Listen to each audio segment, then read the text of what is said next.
افواہ کی تقسیم اور نظم قرآن ایک بہت اہم موضوع ہے، اور 1300 سال سے اس پہ کسی نے کوئی کام نہیں کیا، اور پچھلے ایک صدی میں اس کے اوپر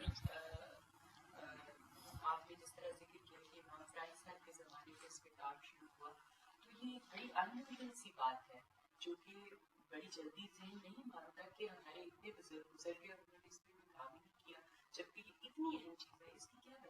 یہ ایسا نہیں ہے، کام لوگ کرتے رہے ہیں، یعنی کام کرتے رہے ہیں. آپ یہ کہیے کہ یہ حقیقت دریافت ہونے میں وقت لگ گیا بہت. کام تو زمخشری نے بھی اصرار کیا ہے اس بات پر کہ وہ قرآن کے نظم کو سامنے رکھ کر تفسیر لکھ رہے ہیں. امام راضی تو بعض موقعوں کے اوپر اپنی تفسیر میں جذباتی ہو جاتے ہیں، یعنی بعض جگہوں کے اوپر انہوں نے اس طرح کی عبارتیں لکھ دی ہیں کہ جو لوگ قرآن مجید میں نظم کو نہیں مانتے وہ مجھے بتائیں کہ پھر وہ یہاں کیا کہتے ہیں، یعنی اس طرح سے. تو ایسا نہیں ہے کہ اس کو اصول میں لوگ نہیں مانتے، یہ دریافت. اب آپ کا سوال کا جواب یہ ہے کہ ایسا کیوں نہیں ہو سکا، تو اس کا 2 لفظوں میں جواب یہ ہے کہ ہماری امت میں شاید 2 یا 3 لوگوں کے سوا قرآن کبھی موضوع نہیں بنا علم تحقیق. اصل مسئلہ جو ہے وہ یہ ہے، اصل حادثہ یہ ہوا ہے. جیسے قرآن کا وہ یعنی یہ میں نے 3 آپ کو بڑی تفسیروں کا ذکر کیا نا جو امہات ہیں. پہلی کیا ہے؟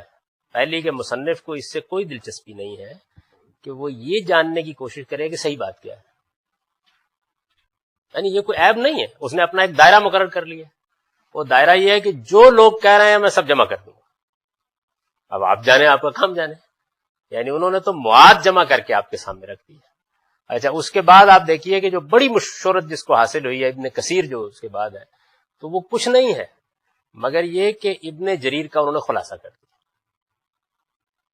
یعنی ابن جریر میں لاتائل مواد تھا، انہوں نے ایک تو جو زیادہ موضوع چیزیں تھیں وہ رکھ لیں اس کے اندر، اور دوسرے یہ کہ جو قصے اسرائیلیات تھیں ان کو کم کر دیا اور مختصر ہو گئی، چنانچہ وہ 10-12 جلدوں سے 4 پر آ گئی. تو یہ ان کے بھی کام کی نوعیت اس معاملے میں، یعنی موضوع بنا کے اس کو وہ کام کریں اس کے اوپر، یہ ان کا نہیں ہے. اس میں اگر آپ کہہ سکتے ہیں سر زمخشری بس، اور انہوں نے کیا ہے تو بہت سی حقیقتیں دریافت بھی کی ہیں. قرآن مجید کا یہ ہو کہ ایک کتاب کے اوپر تو اصل میں سینکڑوں لوگوں کو کام کرنا چاہیے تھا. امام فرائی صاحب جو ہیں ان کا پہلا جو کمال ہے وہ یہ ہے کہ انہوں نے اس کو موضوع بنایا. ایک بات. دوسری بات یہ ہے کہ جن 2-4-10 لوگوں نے موضوع بنایا بھی، وہ بدقسمتی سے ادبی ذوق رکھنے والے لوگ نہیں تھے، اور قرآن ایک ادب پارا ہے. یعنی جو دوسری چیز ہے، ان کا بالکل پس منظر دوسرا ہے. یہ اصلاً ادب کے پس منظر کے آدمی مولانا فیضل حسن کے شاگرد ہیں، جو عربی ادب میں خود ایک یعنی یوں سمجھ لیجئے کہ غیر معمولی نابغہ ہیں. تو ان سے انہوں نے جب عربی ادب پڑھا ہے، ان کا اصل موضوع تو قدیم جاہلی کلام تھا، تو یہ جو زبان کے پہلو ہیں یہ بہت نمایاں ہو گئے ان کے اوپر. پھر انہوں نے مزید کام کیا اس کے اوپر، اور خود بہت اچھا بڑا غیر معمولی ادبی ذوق رکھتے ہیں. تو دوسری چیز یہ باعث بن گئی. ان کا معاملہ تو یہ ہے کہ ان کے استاد شبلی ان کو کہتے رہے کیا ناممکن کام لے کے بیٹھ گئے ہو تم، لیکن وہ بس ہر دنیا کی چیز سے بے نیاز ہو کر لگے رہے اس معاملے میں. تو ہمارے ہاں جو علمی کام ہے اس کی تاریخ یہ ہے کہ لوگوں نے خیال کیا کہ قرآن تو ہے ہمارے پاس. تو پہلی 2-3 صدیوں میں تو زیادہ تر لوگوں کو اشتغال علماء کو 2-3 صدیوں میں حدیث سے رہا، اور یہ بالکل نیچرل بات تھی. اس کی وجہ یہ ہے کہ قرآن تو پاس موجود تھا. ان کا اس کو دیکھ لیں گے بعد میں، رسول اللہ صلی اللہ علیہ وسلم نے جو کچھ کہا ہے وہ بکھرا ہوا ہے، اس کو جمع کر لیں. تو آپ دیکھیں نا کہ پہلے دور میں زیادہ تر لوگوں کے اشتغال کی یہ. دوسرے جو لوگ ہیں، آپ پہلے دور کے لوگوں کو پڑھیں، کیا آپ امام شافعی کو بطور ایک مفسر قرآن کے جانتے ہیں؟ امام ابو حنیفہ کو اس حیثیت سے جانتے ہیں، امام شافعی کو اس حیثیت سے جانتے ہیں، بخاری کو، مسلم کو، ان لوگوں کو اس حیثیت سے جانتے ہیں. یعنی جو بہت بڑے بڑے لوگ ہیں ان کے اشتغال کا موضوع حدیث ہے اور یا پھر قانون ہے.